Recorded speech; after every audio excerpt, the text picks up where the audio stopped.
Does your district have a wellness coach? What about a required course for freshmen on personal wellness? No? Mine didn't either, but Lake Forest, Illinois does.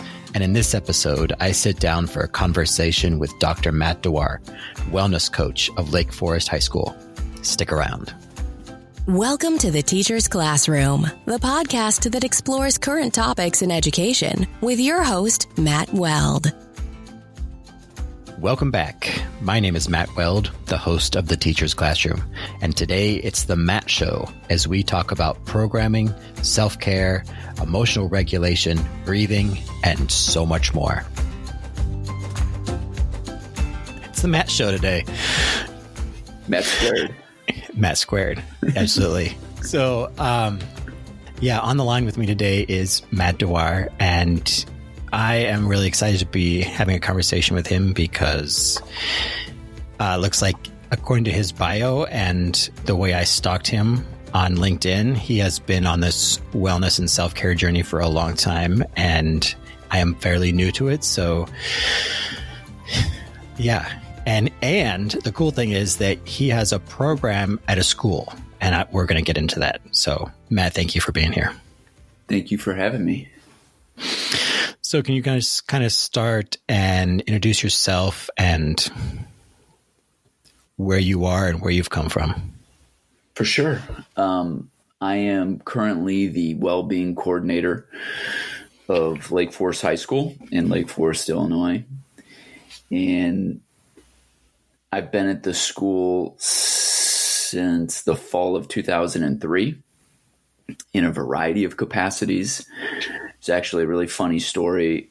When I graduated from college, I had double majored in religion and philosophy, decided I wanted to go into psychology, health and sports psychology. And my brother was working at Lake Forest High School. And I needed somewhere to just get paid something, work a little bit, and get health insurance. And he said, hey, if you come to the school, you can proctor study hall, do your work during the day for grad school, and then, you'll have health insurance, whatever. So I went in 2 days before the school year started, met with the principal. He's like, sure, job's yours. And I distinctly remember walking out the front doors of the school, thinking to myself as I was getting into my car, this is kind of a joke. I won't be doing this in a month.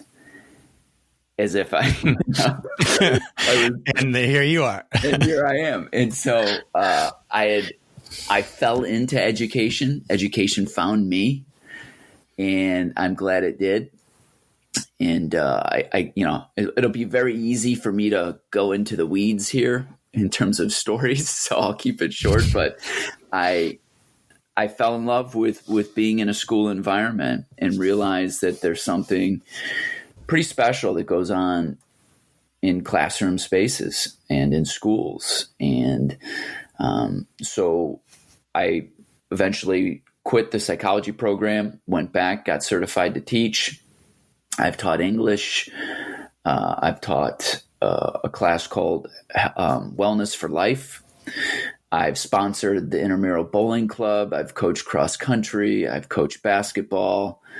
I was the sponsor of a philosophy club for a couple of years. So I've done a ton of different things. And about 8 years ago, we had, within the span of a month and a half, 3 students commit suicide, all by putting themselves down in front of a train.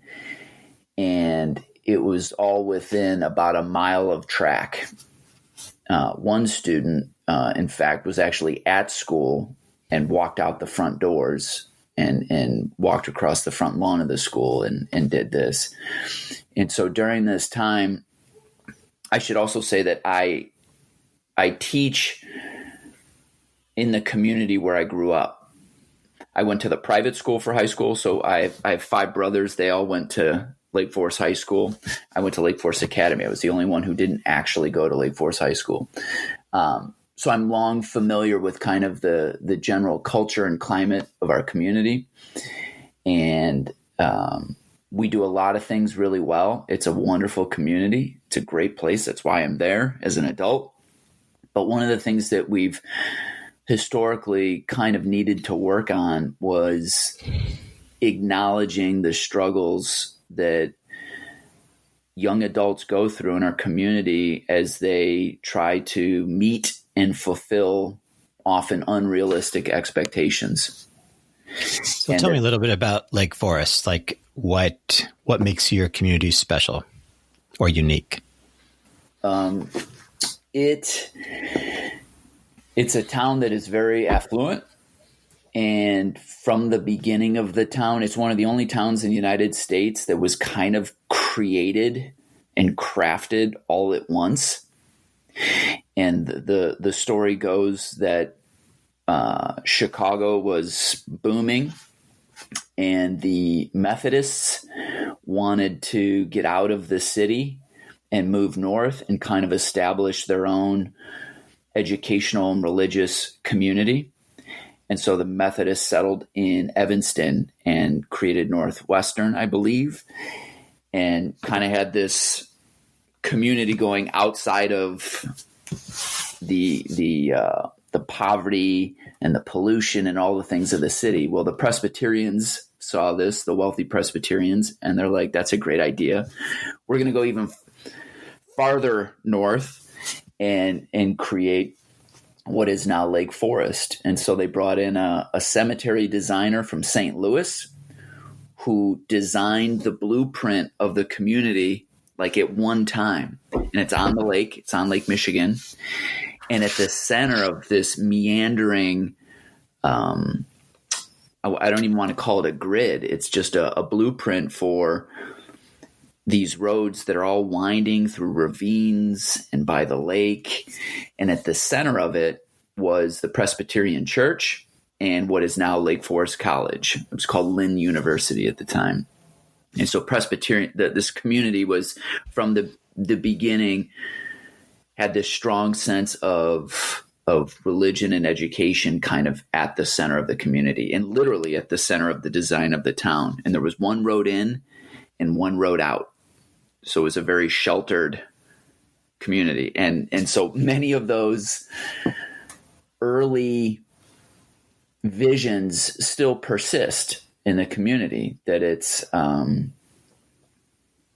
very involved in education, and it's sometimes a bubble. I mean, that's what all the students in class talk about all the time, is how the community they live in is a bubble. And it is by design. So that's the general historical background of the community, and kind of the hidden curriculum of the town. Have you actually ever heard of the movie Ordinary People, or the book, the novel that it was based off of? I've heard of it. I have not seen it or read it. From 1981 or 83, Robert Redford made it, and he actually made it at Lake Forest High School. But Judith Guest, who wrote the novel, picked Lake Forest because it was the perfect place to illustrate the tension of the novel, which was this family that had one of their two sons accidentally drowned on Lake Michigan. And so the family struggled to grieve, and the mom was very dedicated to trying to appear perfect and not bothered by the fact that all of this had happened. And Conrad, the brother who survived the accident, is trying to figure his way out through this grieving process where everyone's dedicated to trying to appear ordinary and perfect while he is depressed and anxious and suicidal. And the book, she obviously did her background research when she wrote the book, because that's kind of what our student body has struggled with, is how do I navigate my humanity and all the complexity of becoming my own person in a town that wants me to be like everyone else. And there's some real liabilities to that. And so in 2012, when we had these incidents, it brought all of that to the surface in a way that forced us out of necessity to reflect on our practices as a community. Longer story shorter, my position emerged out of that time and the work that I do at my school, now at schools all over, really came from that time period. And my personal story is that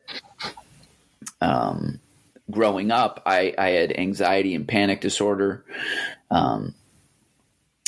and I coincidentally, randomly met a Buddhist monk one day at a bookstore, and we became friends. He taught me how to meditate.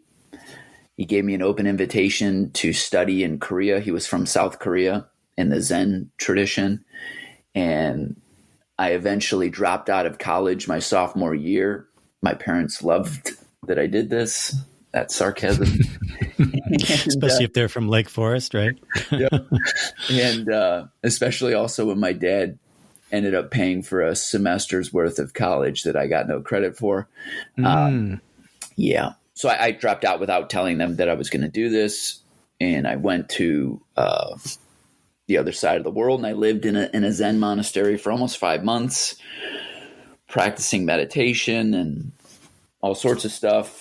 And then came back, finished college, but I've always been into self-care, well-being, meditation, mindfulness, because it's been a real interest of mine personally for a long time. And so in 2012, when this stuff happened at my school, I was also about to start my doctoral program.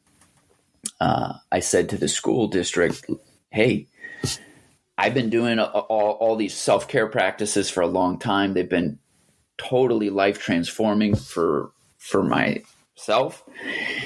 And I think we could create some programming out of this, and I'd be happy to help out. And so it took some time to build momentum, but that's where we are now. And so at that time, it had always been a personal practice for you. Correct. And you were teaching, at that point, you were teaching English or something? I was teaching English at that time, yeah. Yeah. Teaching the novel Ordinary People? It is in our junior year curriculum. Mm-hmm. That's cool. Yeah. All right. So then in 2012, you started this program.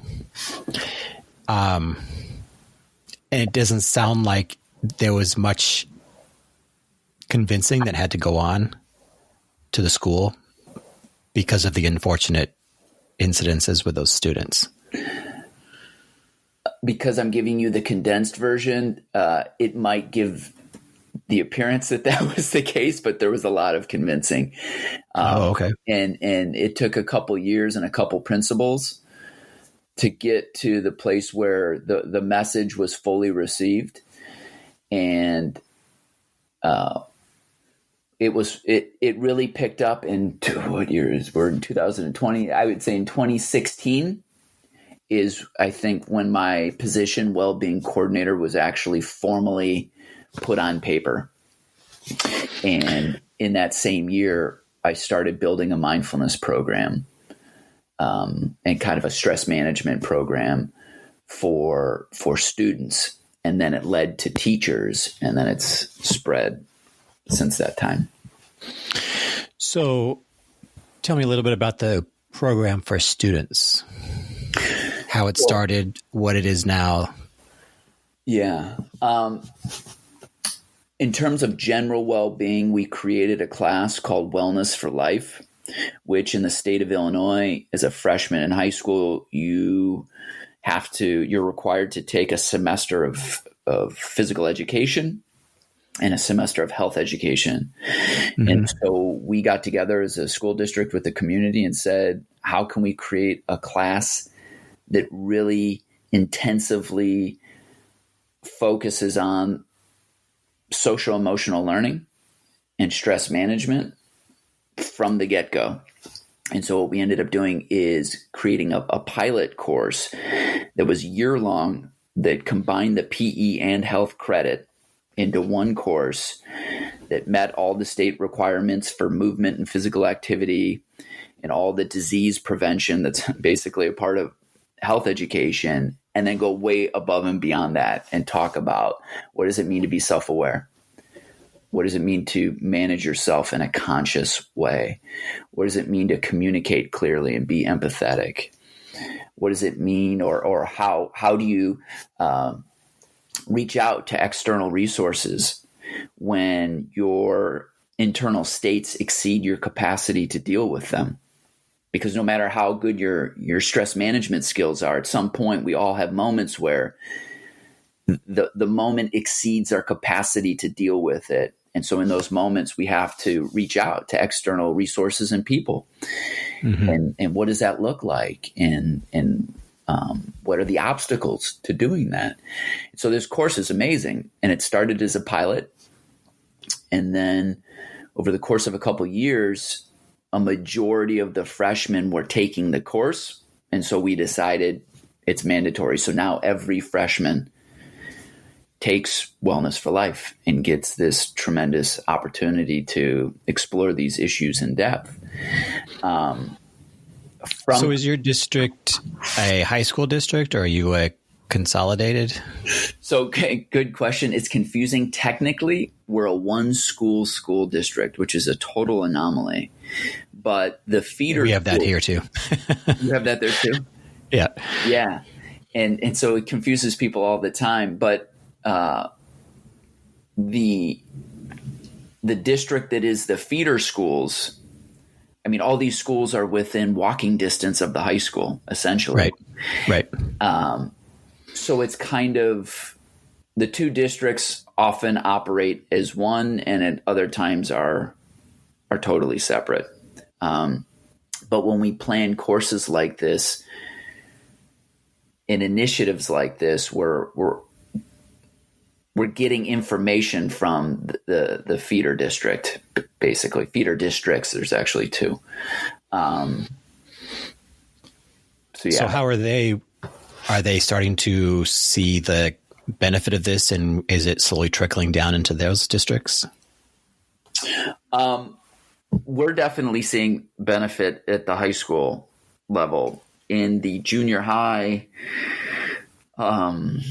and elementary schools, I would say they're also seeing improvement. I mean, like all progress, you make progress only to graduate to more nuanced problems. So in real time, it's like, congratulations, your reward is another problem. Right. So the initial problems we were facing, which were very much in your face, knock on wood, are getting better. And that's because we have more resources to allocate to students to help them. But other problems persist then and come into the red hot center of your attention that you weren't paying attention to before, because you were focused on something that was a bigger fire at the time. And I think the high school, the junior highs, the elementary schools are all kind of seeing a similar phenomenon. We're graduating to better problems, I would say. Mm-hmm. So we got a little off track there, but that's I had our district here in mind with one high school, one building, one district. Yeah. And then the feeder schools, we have 3 districts that feed into the high school. So it's crazy. So the course that you have for freshmen, tell me about the movement part. Like, how do you satisfy the physical activity requirements?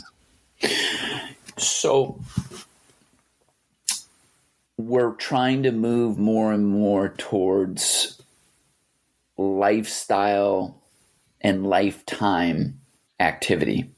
Mm-hmm. What does that mean?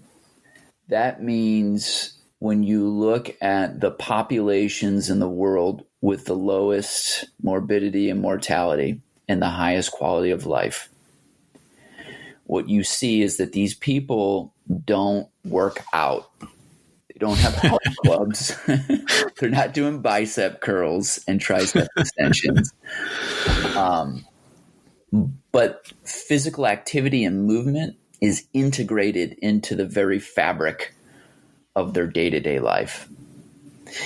And so what we're trying to do is get kids to enjoy physical activity, basic levels of movement. And we're able to do that because we have a student population. I forgot what the actual statistic is. I want to say upwards of 80% are involved in extracurricular activities. So we have kids who are very involved in sports and after school activities. So they're working out, they're doing things. We don't have issues in our student population with obesity, type 2 diabetes, all these things. Other school districts do have those issues. So their approach to physical activity in PE would be very different. But our kids don't lack high level physical activity, sports, etc. What they lack is physical activity that can be meaningfully integrated into their life, often as a way of down regulating stress. And this sounds semantic, but it's not. It's so important. Imagine stress as a bucket, and your bucket at 3:30 when you're getting out of school is at a 9 out of 10. And then you step onto the basketball court and you're running up and down the court for 2 hours. Okay. Your physiology does not differentiate between the emotional cognitive stress that you've acquired through 8 hours of schoolwork and the physical stress of being on the basketball court.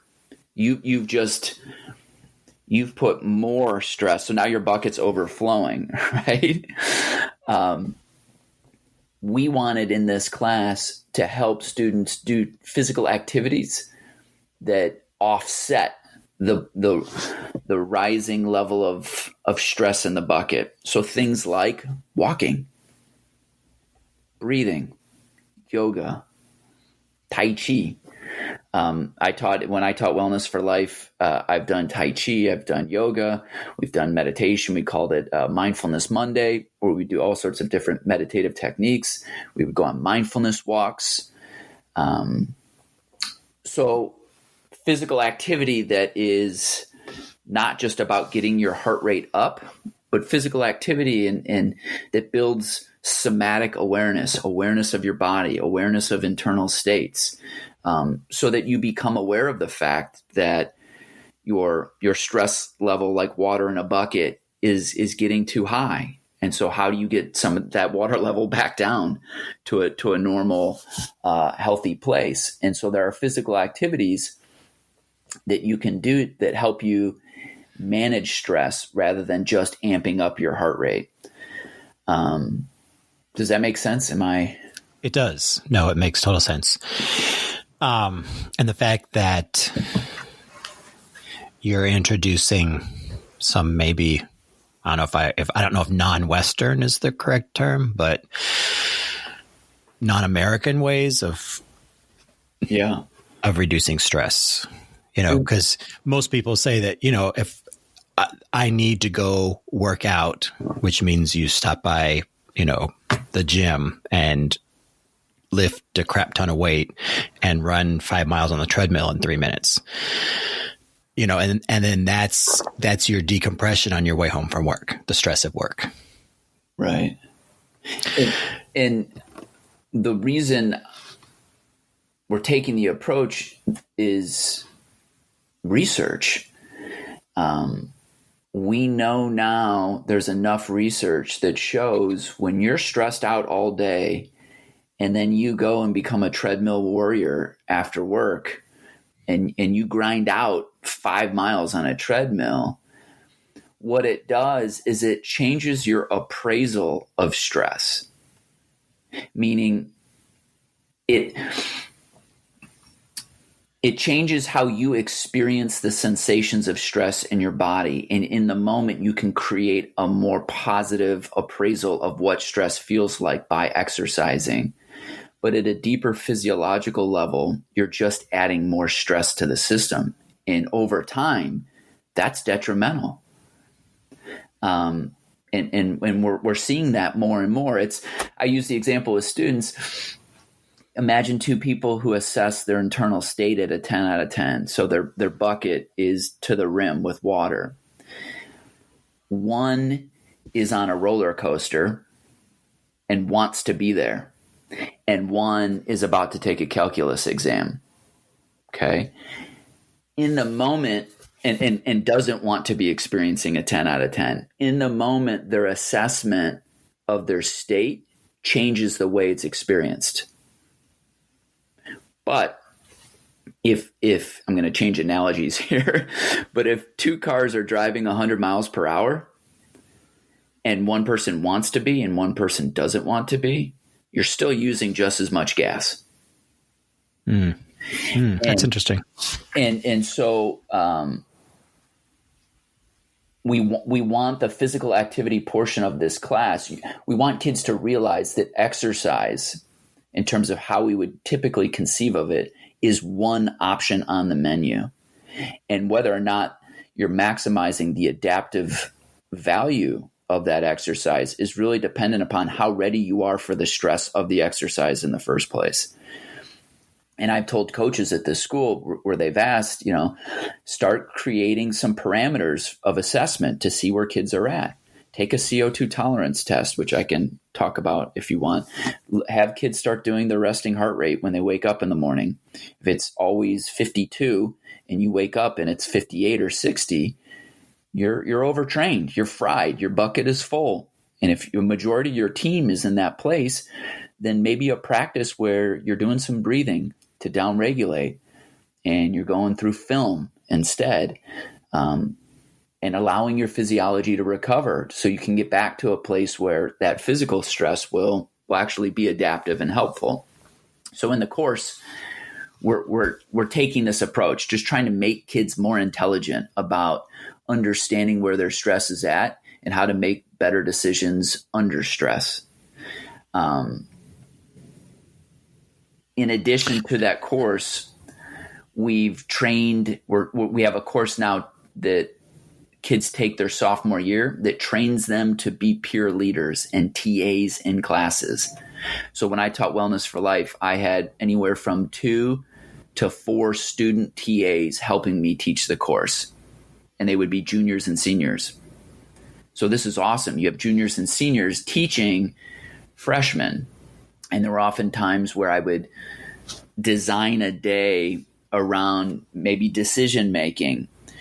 And we would start the unit, we would go over ideas and concepts, questions and issues, and then I would set up an activity where the junior, senior student leaders would take over the class and I would leave so that they could actually have a real conversation. And if you're a freshman and you're getting insight and advice from a junior or senior, that is that's powerful. Yeah, than just listening to me yap away. Right. So I could go on and on, but we have many things in place now to help student well-being. Yeah, that's fantastic. So let's segue into then teacher well-being, which is my current area of interest. So you start out with students. Obviously, that's what schools are all about. But you mentioned that you also have a program then for the staff. Yeah.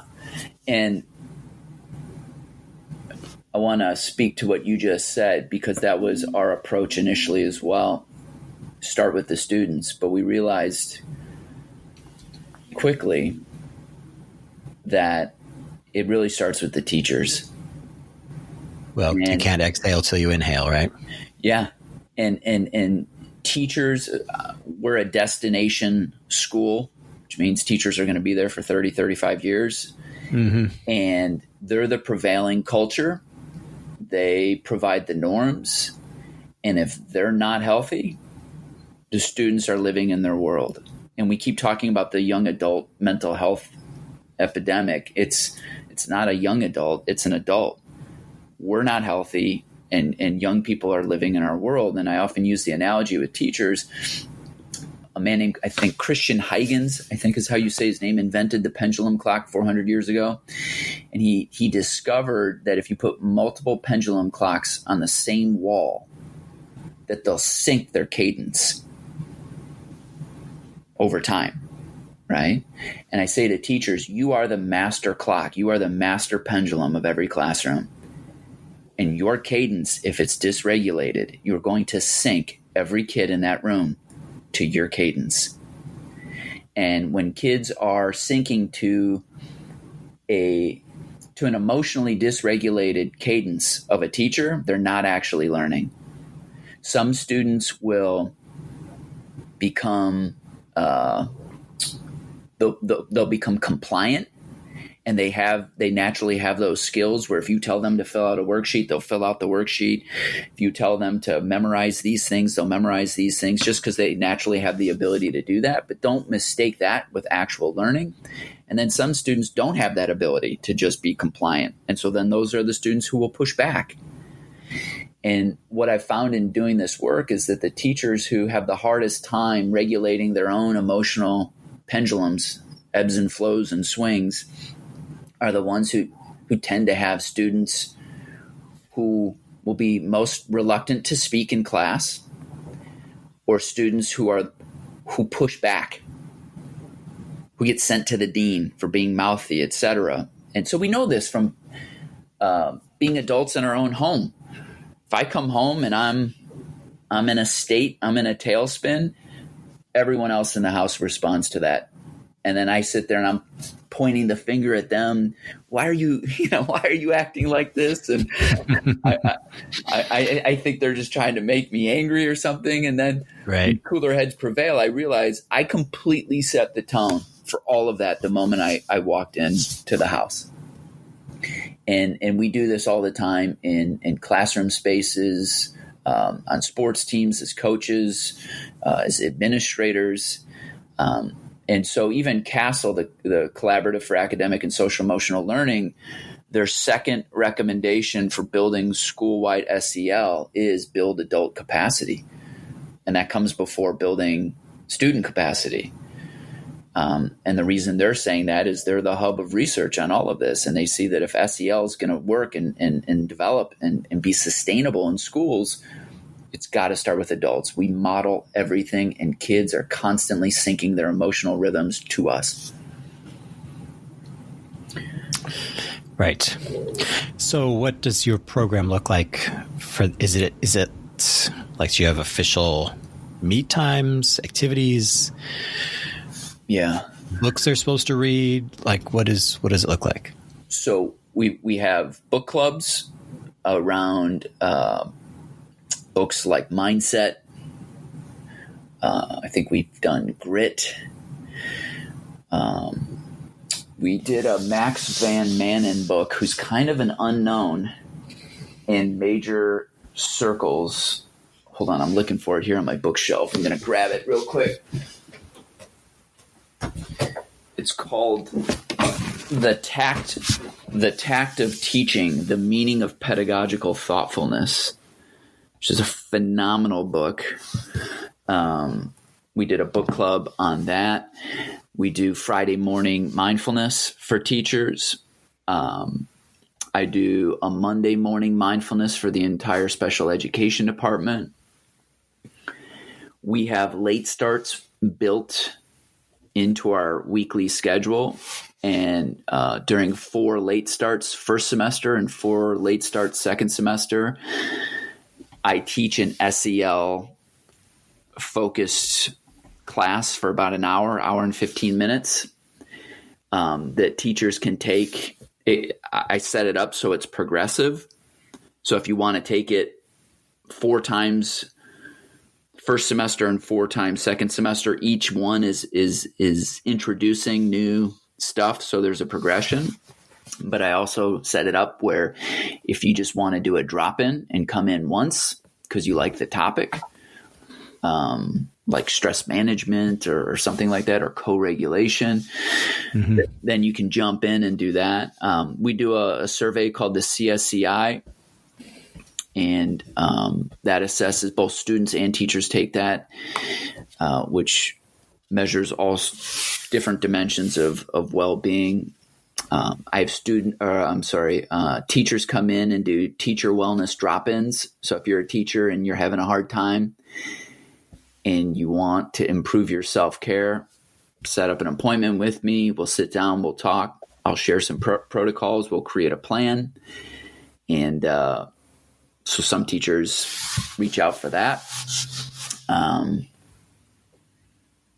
What else am I? So what does your day look like as the wellness coordinator? Good question. I'm sure it's different every day, but like it's totally, there's not a typical day. It's just based. It sounds like you're teaching some students like classes someday, right? Yeah. Or some periods. And then you have teachers dropping in like almost for, I don't know if therapy is the right word, but at least to work on their own, to get your advice, to work on their own self-care, right? Yeah. And then you're developing curriculum. Yeah. So third period, I have class. First and second period, I'm free. And then seventh and eighth period, I have class. So first and second period, and then 4, 5, 6 are the times, the spaces in the day where I'm freed up to do this work. And so if that's doing a mindfulness drop-in for a class because teacher notices they're all kind of stressed out, they've been really grinding, then I'll do mindfulness drop-ins or an SEL drop-in where we take a particular competency and do a little activity on it. Or I schedule a visit with a teacher who wants to improve their self-care. Or maybe there's some initiative that I'm working on, a particular course, or meeting with the head of a department which is happening right now. Our social studies department and our science department are both kind of doing their own version of the Wellness for Life course. So now every student who takes social studies and history will take the same course, and they're embedding these SEL skills into these courses. And so I'm working with them trying to figure out what does that look like in a social studies curriculum. And then what does that look like in a freshman biology class for the science department? So there's, that's cool. Yeah, there's a lot going on. So, I like to bring this podcast to like actionable items that teachers can do. So if you have a teacher that emails you and says, Matt, I am having a rough time today, what are some of your go-to strategies to help them in that moment? If a student or teacher is having a freak out, their bucket is at 10 out of 10, and they need a fast intervention, I immediately go to the breath. Mm-hmm. And it is the most underutilized tool. That breathing is the means by which your physiology regulates stress in real time. And if you can start to develop an awareness of what your breath is telling you moment to moment, you can then intervene accordingly. And all this research is coming out in the last 2 or 3 years about how the part of the emotional centers of your brain and the respiration centers of your brain are tied via a shared pathway of neurons, which means at every moment, your emotional arousal status is reflected in your breathing. And this is autonomic. It's unconscious. What they've also found is that you can consciously take a hold of your breathing to work backwards to change your emotional arousal.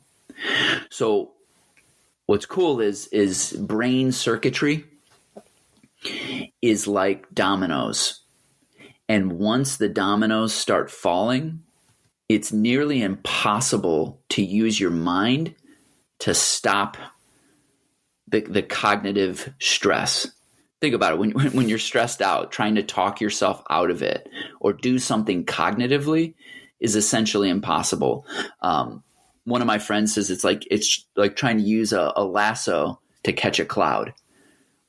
It's impossible. So what we can do, and the research shows this, is use your body to communicate to your mind.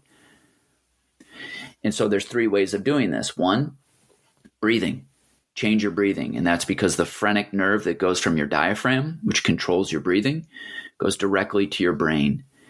And the etymology of phrenic means, from the Greek, it means mind. That's why we say things like schizophrenia. So this nerve was named the phrenic nerve because it's the nerve of the mind. It's the primary way that your body communicates stress information to your brain. And so by slowing your breathing down, which requires you to slow your diaphragm then is communicating information to your brain to emotionally downregulate. Just absolutely phenomenal. And they've done studies where just by closing your mouth, breathing through your nose, slowing the rate at which air is coming in your nose. So let's say 6 breath cycles in a minute, which would be 5 seconds in, 5 seconds out. Just breathing through your nose, 5 seconds in, 5 seconds out.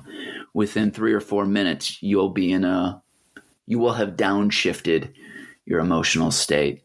I'm actually in the process of writing a book for New Harbinger called the Mindful Breathing Workbook for Teens, where I get into all the kind of nuances of this, but it's the same work that I do with teachers as well. So if someone's stressed out in the immediate moment, what I would say is close your mouth, breathe through your nose, slow your breathing down, breathe in for 5, breathe out for 5. And just that alone will help restore some healthy perspective. The only other autonomic function we can consciously control other than our breathing is our vision. And when you get stressed, the eyes move into what's called vergence eye movements, where your eyes will start to focus and narrow in on things. And this makes sense because we've evolved in a way where your eyes narrow in on potential threats. So they're scanning, looking for something to focus on. What you can do with your eyes is expand your panoramic vision.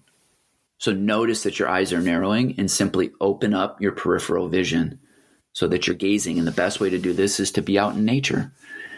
So go outside, take a walk. Why? Because you have access to a visual horizon.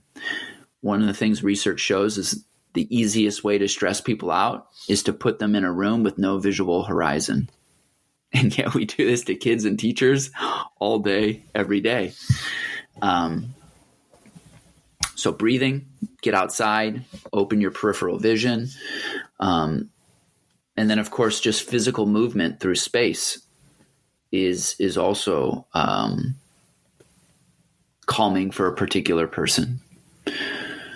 So just taking a walk. And when you walk, you can actually outside, you can combine all 3 of those things. You can slow your breathing down, you can open your vision, and you can move through space. All of those things downregulate your nervous system. Mm-hmm. And that's why those movements that you're having in your freshman class are so effective. Absolutely. When we do our mindfulness walks or our wellness walks, you're nudging kids into reaping the benefits of their evolutionary design.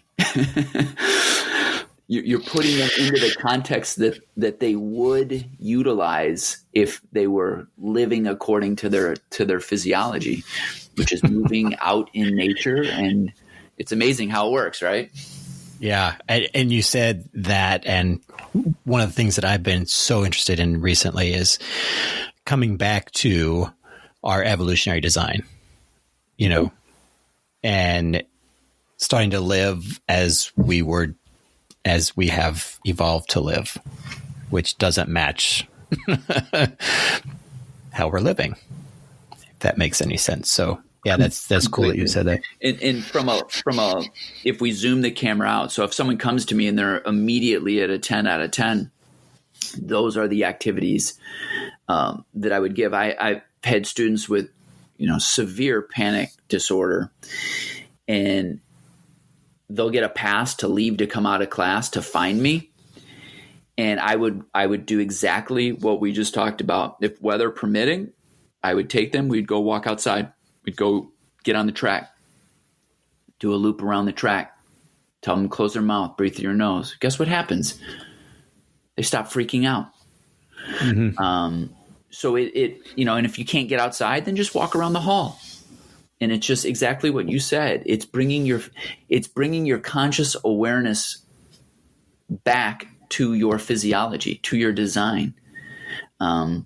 Psychology or psychological issues are often misunderstood and poorly managed physiology. Let me say that again because I butchered that. What we call poor psychology is often poorly understood and poorly managed physiology. We don't understand the signs that our physiology, the messages it's giving us. We don't pay any attention to them. It's like someone walking. So when you say poor psychology, you're referring to like maybe a diagnosed mental illness? Psychological issues, anxiety, stress, etc. Now, I'm not saying that there's no such thing as a mental illness. That's right. That's okay. So stress or anxiety or gotcha. All right. Yeah. And there are 100% mental illness is very real. With that being said, there are way too many adults and young adults who are lumped into that category who don't belong there. And they're lumped into it because they're not self-aware and they're not self-managing. And as a result, it's manifesting in these states. That is not the case for all mental illness. Some people really just have issues that extend beyond just self-awareness and self-management. I was reading this book about how emotions are made. I forget the author, Friedman maybe. And she was talking about how, the concept that emotions are parts of your brain, like it's a fear center and an anger center is totally wrong. And that your brain is evolutionarily wired to predict what's going to happen next. And so when the actuality doesn't match the prediction, there's this kind of disconnect, and that's what causes our emotions, if I understand her correctly. And so it sounds like that's kind of the same thing, where if there's a disconnect in our physiology, it manifests as anxiety or stress. Is that what you're saying? Yeah, that I would agree with that assessment that the brain's primary function is to predict. It is a prediction calculator, and it's cranking out these calculations all the time. And your physiology is ultimately the status report on how it feels about the congruency of its prediction with what reality is giving it. Mm-hmm. And when the problem is we have this neocortex that is all over the place, right? That's the newest part of our brain, and it can start anticipating things and predicting things that aren't actual threats. So it can turn the calculus exam into a grizzly bear chasing you. And that's where the wheels really go off the bus and things go awry, is when your prefrontal cortex and the more evolved parts of your brain start developing these anticipatory states. And the lower parts of your brain, they're not the ones interpreting. They just react to the information that's being given. And with the curse of a more evolved brain is that you can interpret what is dangerous and what is not. A lesser evolved brain, it's just a switch. It's a simple switch. on or off. You're sympathetic or you're parasympathetic. That's why you see a zebra, Robert Sapolsky's book, Why Zebras Don't Get Ulcers, right? A zebra is chased by a lion. The lion doesn't get it. 2 minutes later, it's completely back in parasympathetic mode, just grazing along. Yeah. Now it doesn't sit around. It hears something over there and it's thinking, oh, is that a lion? Is that a lion? Is it a lion? And it's just a rodent or something. And so we have these more evolved brains that get into this. Well, I wonder why that lion was chasing me. Right. I wonder, when's the next one coming? Then he's, yeah. And then it goes and goes and goes. And the lower parts of the brain that initiate that fear response, the limbic system, and then even lower in the brainstem, they're just going to pump out and take all that autonomic functioning to mobilize the threat. They're going to create these feedback loops where it's like, okay, you're giving me the signal, I'm going.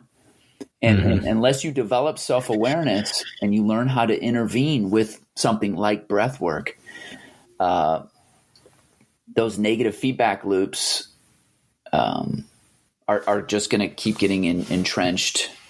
And the more you reinforce it, the easier. That's the real hard thing about stress, is the more you reinforce those feedback loops that aren't adaptive and helpful, the easier it gets to fall into them. Mm-hmm. Yeah, for sure. Well, listen, Matt, I've taken up a lot of your day today, and I truly appreciate all your wisdom. And it sounds like you are doing great things there in Lake Forest. Thank you. Thanks for having me on. Well, and we may have to have you on again. We'll see what happens, because it sounds like your work is really cool. We'll see what response we get. If people, want to learn more. If they do, how can they find you? You said you work with other schools. Yes.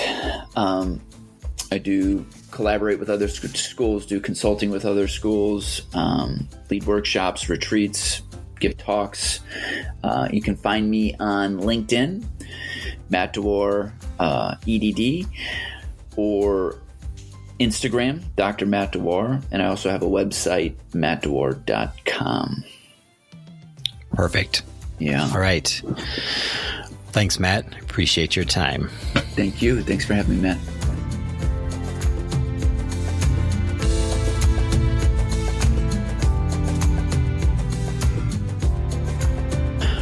Thanks for listening. Show notes that include the books we talked about are located at teachillinois.com/podcast. Take care and remember to breathe.